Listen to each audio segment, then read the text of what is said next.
വാട്സാപ്പിൽ voice message അയക്കുന്ന ഞാൻ. ആ അളിയ, നമ്മളിവിടെ എത്തി കേട്ടോ. പിന്നെ രോഹിത് ഉണ്ട് എന്റെ കൂടെ. അളിയ, നമ്മളിവിടെ എത്തി കേട്ടോ. പിന്നെ രോഹിത് ഉണ്ട് എന്റെ കൂടെ.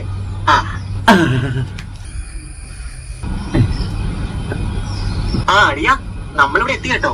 പിന്നെ രോഹിത് ഉണ്ട് എന്റെ കൂടെ. നീ എന്തിനാ നിന്റെ വോയിസ് തന്നെ പിന്നെയും പിന്നെയും കേട്ടോണ്ടിരിക്കണത്?